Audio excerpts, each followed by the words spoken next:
Assalamualaikum warahmatullahi wabarakatuh. Hi, I'm Syarifah Mardhatillah, and I would like to share one of my experience and some other event that happened in the past.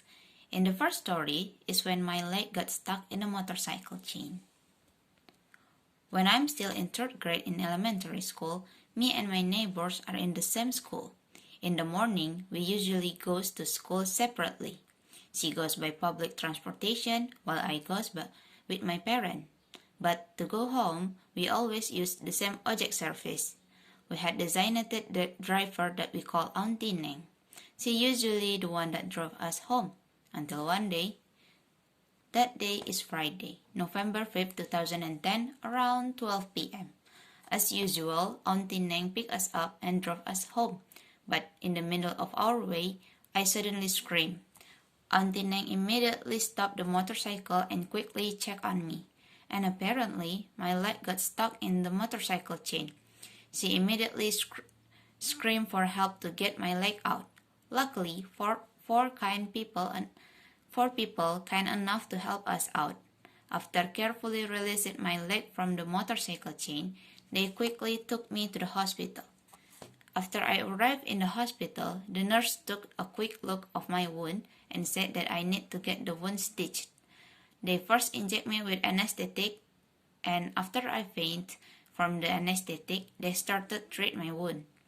And when I woke up, the treatment is already over. I got 30 stitches on my foot and 5 stitches on my heel.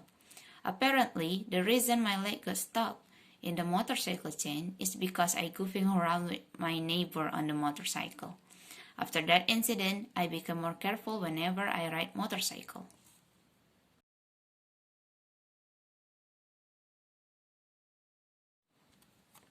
The first event that I want to share with you guys is Padang earthquake on 2009.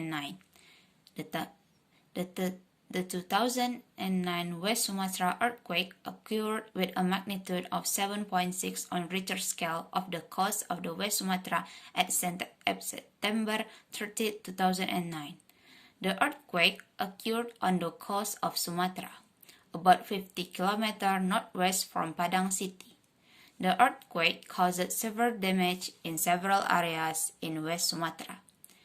The disaster occurred as a result of two earthquakes that occurred less than 24 hours in a relatively close location.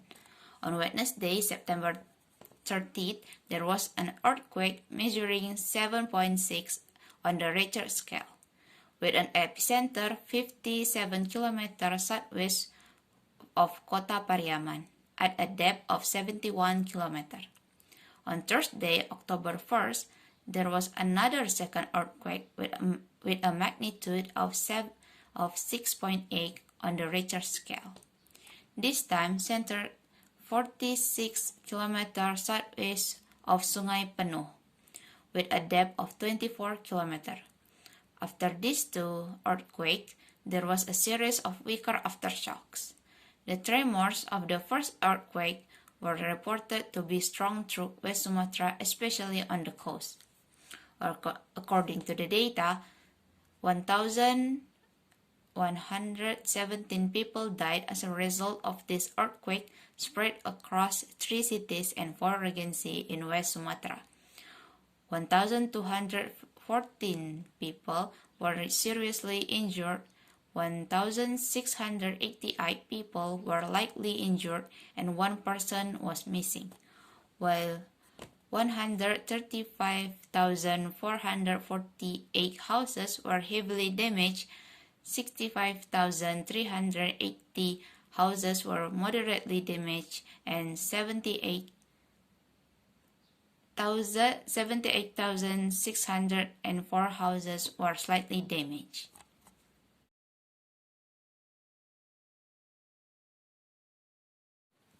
The second event from the past that I want to tell you is Tohoku tsunami.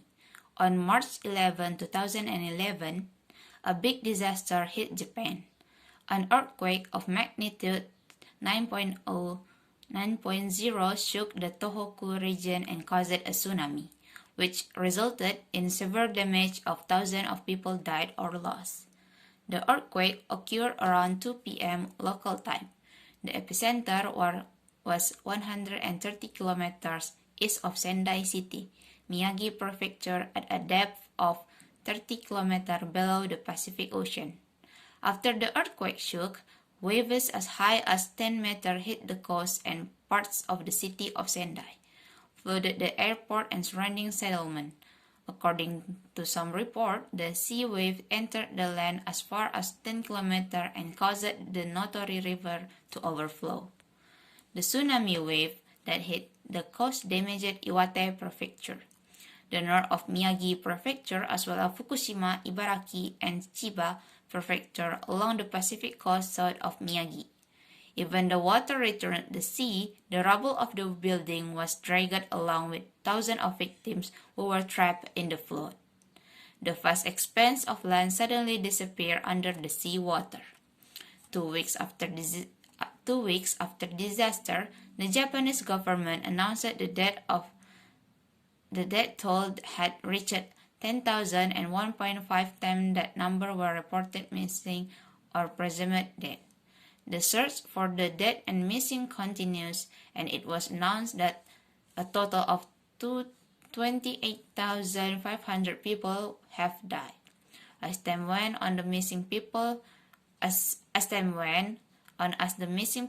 were found and still alive, the number of dead and missing fell to 19,300 by the end of 2011.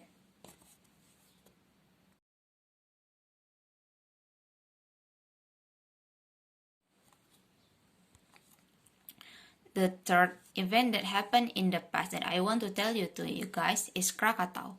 The eruption of the Mount Krakatoa occurred on August 27, 1883. However, the signs have been visible since May of the same year. Previously, this mountain was sleeping for around 200 years. After a long sleep, Mount Krakatoa began to show its volcanic activity on May 20, 1883. At that time, the ash cloud began to appear up to a height of 11 kilometers above the island. The shock was felt as far as Batavia, Jakarta, which is almost 50 kilometers more than Mount Krakatoa.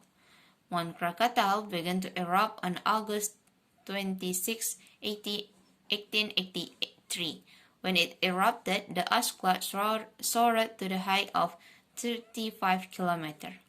The worst eruption occurred the next day on August 27, 1883. Mount Krakatoa erupted 4 times for 4.5 hours. The eruption started at 5:30 a.m. The resulting eruption was very large, even heard in other countries, like in Sri Lanka and in Australia.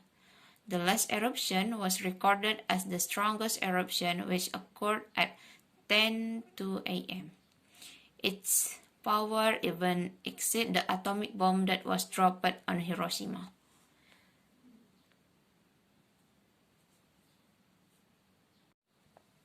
Volcanic eruption also emit ash. The ash at that time reached 17 cubic kilometers.